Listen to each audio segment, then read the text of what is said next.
Hello guys, welcome back to the channel and welcome back to elite wrestling. तो guys finally इस week का AEW का collision show हो चुका है खत्म और आज इस वीडियो के अंदर हम उसी के बारे में बात करने वाले हैं। और गाइज हम जानने वाले हैं कि इस वीक हुए कोलिजन शो के ऊपर क्या हुआ और हमें इस वीक के कोलिजन शो के ऊपर कौन कौन सी चीजें देखने को मिली है। और गाइज सच में इस वीक का कोलिजन शो AEW का एक काफी जबरदस्त शो था। तो ऐसे ही AEW से रिलेटेड हर एक न्यूज, रूमर और अपडेट और AEW के हर एक शो का रिव्यू पाने के लिए हमारे चैनल को सब्सक्राइब करना मत भूलना। पर अब ज्यादा देर न लगाते हुए चलिए वीडियो शुरू करते हैं और करते हैं इस वीक हुए कोलिजन शो का रिव्यू और जानते हैं कि इस वीक के AEW के कोलिजन शो के ऊपर क्या हुआ। तो गाइज इस वीक के कोलिजन शो की शुरुआत AEW के मेंस डिवीजन से एक लैडर मैच से हुई, जहां पर ये लैडर मैच अंद्रादे के मास्क के लिए था और यहाँ पर अंद्रादे बड़ी मैथ्यूज को फेस कर रहे थे। और अगर यहाँ पर हम बात करें इस मैच की तो गाइज कोलिजन शो के ओपनिंग के अंदर ही हमें अंद्रादे और बड़ी मैथ्यूज इनके बीच में ये मैच एक काफी जबरदस्त मैच देखने को मिला है। और गाइज इस लैडर मैच के अंदर अंद्रादे और बड़ी मैथ्यूज इन दोनों ने अपनी 100% परफॉर्मेंस दी है और इस मैच के अंदर इन दोनों ने लैडर्स के साथ ऐसे स्पॉट्स किए हैं जो कि हमने इन दोनों को आज तक कभी करते हुए नहीं देखा था। ये एक दूसरे के ऊपर लैडर से अटैक कर रहे थे और लैडर्स के थ्रू भी जा रहे थे और ओपनिंग मैच के अंदर ही दिस इज ऑसम के चैंट सुनने को मिल रहे थे। तो जरा सोचिए कि मैच कितना जबरदस्त होगा। लेकिन इस सब के बाद अगर यहाँ पर हम बात करें इस मैच की विनर की तो गाइस फाइनली इस मैच के आखिर में अंद्रादे ने बड़ी मैथ्यूज को यहाँ पर रोकने के लिए बड़ी मैथ्यूज के हाथों के अंदर हथकड़ी पहना दी और अंद्रादे यहाँ पर लैडर चढ़ रहे थे। लेकिन इतने में यहाँ पर जूलिया हार्ट ने बड़ी मैथ्यूज को एक कटर दे दिया जिससे कि बड़ी मैथ्यूज अपनी चेन काट पाए और यहाँ पर जूलिया अंद्रादे को रोकने के लिए जा रही थी और इतने में बड़ी मैथ्यूज अपनी चेन काटकर अंद्रादे के सामने लैडर के ऊपर आकर खड़े हो गए। पर अंद्रादे ने बड़ी मैथ्यूज को नीचे धक्का दे दिया और यहाँ पर जूलिया हार्ट बड़ी मैथ्यूज के ऊपर स्लैप कर रही थी। पर अंद्रादे ने फिर एक बार जूलिया हार्ट को रोककर जूलिया हार्ट को भी लैडर के ऊपर से धक्का दे दिया और यहाँ पर जूलिया हार्ट और बड़ी मैथ्यूज दोनों ही टेबल्स के थ्रू गए और इनके अंदर अंद्रादे ने लैडर के ऊपर अपना मास्क निकाल लिया जिससे कि अंद्रादे ने अपना ये मास्क मैच जीत लिया है। और यहाँ पर अंद्रादे को अपना मास्क दोबारा से वापस मिल चुका है जो मैच सच में काफी जबरदस्त मैच था। तो गाइस अब देखना पड़ेगा कि आगे अंद्रादे AEW के अंदर क्या करते हैं, क्योंकि देखने में तो लग रहा है कि अंद्रादे की स्टोरी कंप्लीट हो चुकी है। लेकिन इसके बाद हमने कोलिजन शो के ऊपर देखा कि टोनी शिवानी बैकस्टेज में मीरो का इंटरव्यू ले रहे थे और यहाँ पर टोनी शिवानी मीरो से पूछ रहे थे कि मीरो के लिए AEW के अंदर आगे क्या होने वाला है। पर इतने में यहाँ पर एरन सोलो आकर मीरो के ऊपर अटैक करने लगे, जहाँ पर मीरो ने किस तरीके से यहाँ पर अपना कमबैक कर लिया और एरन सोलो के ऊपर अटैक कर दिया और फाइनली यहाँ पर मीरो ने ही स्टैंड टॉल किया है। तो देखना पड़ेगा कि अब मीरो आगे क्या करते हैं। लेकिन इसके बाद हमें डार्बी एलिन कोलिजन शो के ऊपर आते हुए दिखाई दिए और यहाँ पर डार्बी एलिन का एक ओपन चैलेंज था जो किसी और ने नहीं बल्कि मिनोरू सुजुकी ने एक्सेप्ट कर लिया। जिसके बाद यहाँ पर मिनोरू सुजुकी अपनी एंट्रेंस कर रहे थे, लेकिन डार्बी एलिन ने मिनोरू सुजुकी के एंट्रेंस के दौरान ही सुजुकी के ऊपर अटैक करना स्टार्ट कर दिया, क्योंकि वैसे ही डार्बी एलिन, स्वर्स स्ट्रिकलैंड और AR फॉक्स इन दोनों के बिट्रेयल से काफी नाराज थे और डार्बी इस मैच की शुरुआत में मिनोरू सुजुकी को अटैक करने का चांस नहीं देना चाहते थे। इसलिए इस मैच की शुरुआत से ही डार्बी इस मैच के अंदर मिनोरू सुजुकी के ऊपर काफी तगड़ा अटैक कर रहे थे। पर हर बार की तरह ही डार्बी किसी भी अटैक का सुजुकी के ऊपर ज्यादा असर नहीं हो रहा था और यहाँ पर सुजुकी ने इस मैच के अंदर अपना कमबैक कर डार्बी एलिन के ऊपर भी काफी तगड़े मूव्स लगाए और ये मैच भी काफी बढ़िया मैच चला, जहाँ पर इन दोनों ने इस मैच के अंदर अपने काफी बढ़िया मूव्स भी लगाए। लेकिन इस सब के बाद अगर यहाँ पर हम बात करें इस मैच की विनर की तो इस मैच के आखिर में डार्बी एलिन मिनोरू सुजुकी के ऊपर अपना फिनिशर कॉफिन ड्रॉप लगाने के लिए गए, जिसे कि सुजुकी ने एक चोक होल्ड के अंदर कन्वर्ट कर लिया।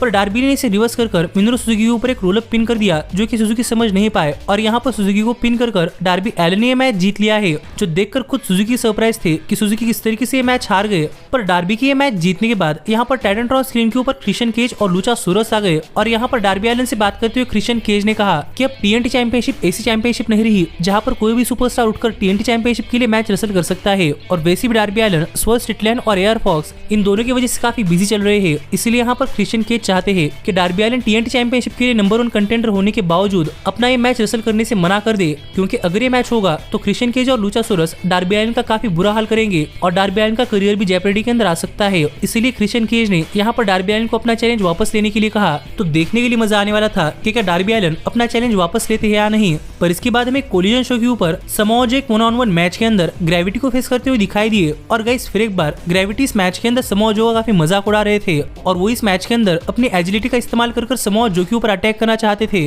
पर एक टाइम के लिए समोआ जो ने ग्रेविटी के मूव्स रिवर्स कर दिए और ग्रेविटी के ऊपर लगातार 2 तगड़े शॉट्स लगाकर समोआ जो ने ग्रेविटी पर अपना फिनिशर यानी कि मसल बस्टर लगा दिया और ग्रेविटी को पिन कर मानो कि एक तरीके से एक स्क्वाश मैच के अंदर समोआ समोआ जो ने ग्रेविटी को हरा दिया है। तो देखना पड़ेगा कि अब समोआ जो आगे क्या करते हैं। पर इसके बाद में कोलिजन शो के ऊपर टोनी शिवानी सीएम पंक का इंटरव्यू लेने के लिए आते हुए दिखाई दिए, जिसके बाद सीएम पंक भी रिंग के अंदर आए और यहाँ पर टोनी शिवानी ने सीएम पंक से पूछा कि सीएम पंक के बैग के अंदर क्या है और सीएम पंक रिकी स्टार्स कुछ कहना चाहते हैं या नहीं। और यहाँ पर इस सवाल का जवाब देते हुए सीएम पंक ने कहा कि सीएम पंक यहाँ पर सभी चीजें काफी रियलिस्टिक रखना चाहते हैं, क्योंकि AEW का ऑल इन शो काफी करीब आ रहा है और CM Punk all in show पर कम्पीट करने वाले हैं या नहीं ये फैंस को भी काफी जल्दी पता चलेगा। पर फिलहाल में तो सीएम पंक को रिकी स्टार्स के साथ चल रही अपनी बहस मिटानी है और रिकी स्टार्स जानना चाहते हैं कि इस बैग के अंदर क्या है। तो यहाँ पर सीएम पंक फाइनली सबको बताना चाहते हैं कि इस बैग के अंदर AEW वर्ल्ड चैंपियनशिप है, जो कहकर सीएम पंक ने इस बैग से AEW वर्ल्ड चैंपियनशिप निकाली। और यहाँ पर बात करते हुए सीएम पंक ने कहा कि वही चैंपियनशिप है जो कि सीएम पंक लास्ट ईयर सितंबर में जीते थे और ये वही चैंपियनशिप है जिस चैंपियनशिप के लिए आज तक किसी ने सीएम पंक को नहीं हराया। इसलिए टेक्निकली देखा जाए तो सीएम पंक अब भी AEW वर्ल्ड हेवीवेट चैंपियन है और ये चैंपियनशिप सीएम पंक को रिप्रेजेंट करती है।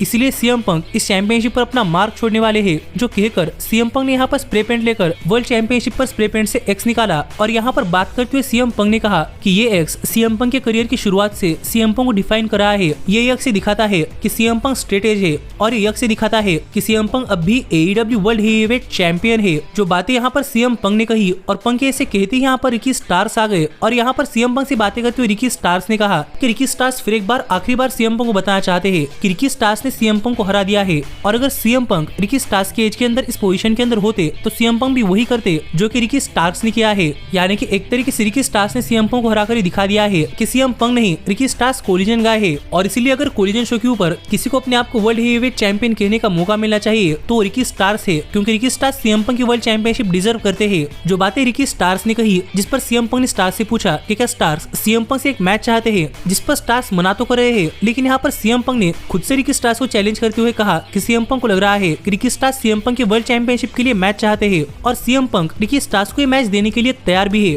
क्योंकि पंक को पता है कि इस बार रिकी स्टार्स सीएम पंक को नहीं हरा पाएंगे। पर रिकी स्टार्स ने कहा कि रिकी स्टार्स से मैच डिजर्व करते हैं और रिकी स्टार्स ने 2 बार सीएम पंक को हराया है और वो तीसरी बार भी पंक को हरा देंगे। पर पंक ने यहाँ पर एक ट्विस्ट बताया, क्योंकि इस बार अगर इन दोनों के बीच में एक रीमैच होगा तो यहाँ पर इस मैच के अंदर एक स्पेशल गेस्ट रेफरी होगा, जिस कंडीशन के ऊपर रिकी स्टार्स ने तो सीएम पंक से हाथ मिला लिया और यहाँ पर ये मैच ऑफिशियल हुआ। लेकिन इसके बाद टोनी शिवानी ने यहाँ पर हमें बताया कि स्पेशल गेस्ट रेफरी कोई और नहीं बल्कि रिकी द ड्रैगन स्टीमबोट होने वाले हैं, जिन्होंने इससे पहले भी सीएम पंक के मैचेस के अंदर रेफरी का काम किया है और उन्होंने सीएम पंक के मैचेस के अंदर एकदम fair and square match call किया है। इसलिए यहाँ पर रिकी स्टीमबोट का नाम सुनकर रिकी स्टार्स थोड़े फार सरप्राइज थे। लेकिन गाइस अब सच में देखना पड़ेगा कि जब रिकी स्टीमबोट सीएम पंक और रिकी स्टार्स के मैच के अंदर स्पेशल गेस्ट रेफरी होते हैं तो क्या अब यहाँ पर रिकी स्टार्स सीएम पंक को हरा पाते हैं या नहीं। पर सच में फिर एक बार यहाँ पर सीएम पंक अपने आप को वर्ल्ड चैंपियन कह रहे हैं, इसलिए मैं तो यहाँ पर सीएम पंक और MJF इन दोनों को एक दूसरे के आमने सामने आता हुआ देखना चाहता हूँ। तो देखना पड़ेगा कि ऐसा कब तक होता है। पर इसके बाद में कोलिजन शो के ऊपर होने वाले FTR वर्सेस एडम कोल और MJF के world tag team championship match के लिए एक हाइप वीडियो देखने को मिला, जिसके बाद बुलेट क्लब गोल्ड के जूस रॉबिन्सन और द गन्स एक 6 मैन टैग टीम मैच के अंदर एलओजी डेल वाइकिंगो, एक्शन आंद्रेटी और डेरियस मार्टिन को फेस कर रहे थे। और अगर यहाँ पर हम बात करें इस मैच की तो गाइस फिर एक बार कोलिजन शो पर यह मैच एक ठीक ठाक सा मैच रहा है, जहां पर फिर एक बार इस मैच के अंदर बुलेट क्लब गोल्ड को अपने आप को शोकेस करने का मौका मिला है, जहां पर इस मैच के अंदर बुलेट क्लब ने अपने काफी बढ़िया परफॉर्मेंस दी है और कई पॉइंट पर एलओजी डेल वाइकिंगो और उनके टैग टीम ने भी इस मैच के अंदर अपने काफी बढ़िया मूव्स लगाए, पर वो भी इस मैच के अंदर ज्यादा कुछ नहीं कर पा रहे थे। और एक टाइम के लिए तो बुलेट क्लब गोल्ड ने इस मैच के अंदर जे वाइट का कटआउट निकाला, क्योंकि जो एक तरीके से जे वाइट इस वीक के कोलिजन शो के ऊपर नहीं आए थे,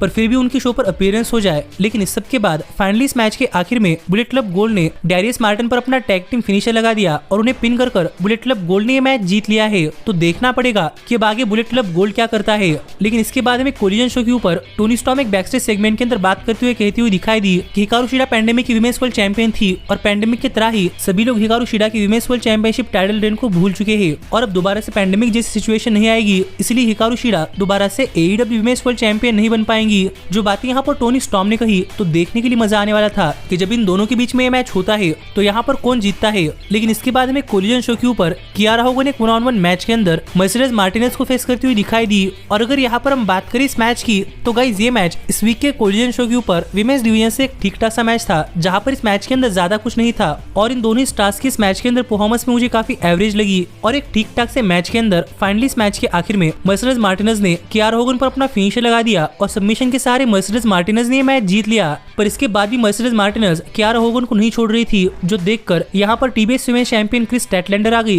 जिन्हें देखकर मर्सिडीज मार्टिनेज कियारा होगन को छोड़कर रिंग के बाहर गई। और यहाँ पर क्रिस स्टैटलैंडर कियारा होगन को चेक कर रही थी। कितने में ही रिंग के अंदर आकर मर्सिडीज मार्टिनेज ने क्रिस स्टैटलैंडर के ऊपर उनकी टीबीएस वुमेन चैंपियनशिप से अटैक कर दिया। और यहाँ पर मर्सिडीज मार्टिनेज ने यह कहा कि वो टीबीएस वुमेन चैंपियनशिप के लिए आने वाली है। पर इतने में यहाँ पर विलो नाइटिंगेल आ गई, जिन्हें देखकर फिर एक बार मर्सिडीज मार्टिनेज यहाँ से भाग गई। तो देखना पड़ेगा कि अब टीबीएस वुमेन चैंपियन क्रिस स्टैटलैंडर और मर्सिडीज मार्टिनेज के बीच में क्या होता है। पर इस सब के बाद फाइनली यहाँ पर टाइम हो चुका था इस वीक के कोलिजन शो के मेन इवेंट का, जहाँ पर हमें मेन इवेंट मैच के अंदर एफटीआर अपने world tag team championships challenger Adam Cole और एमजेएफ खिलाफ डिफेंड करते हुए दिखाई दिए। और अगर यहाँ पर हम बात करें इस मैच की, तो गाइस सच में फिर एक बार एमजेएफ और एडम कोल और एफटीआर इनके बीच में ये मैच एक काफी जबरदस्त मैच रहा है। और लगातार दूसरे वीक एफटीआर ने कोलिजन शो पर एक काफी जबरदस्त मैच डिलीवर किया है। और इस मैच के अंदर भी this is awesome, fight forever, FTR और डबल क्लोजलाइन के भी चैंट्स हो रहे थे। तो जरा आप सोचिए कि ये मैच इतना जबरदस्त होगा। और फिर एक बार इस मैच के अंदर एमजेएफ और एडम कोल इन दोनों की परफॉर्मेंस काफी जबरदस्त थी और लग रहा था कि मानो कि ये सालों से एक दूसरे के साथ टैग टीम के अंदर काम कर रहे हैं।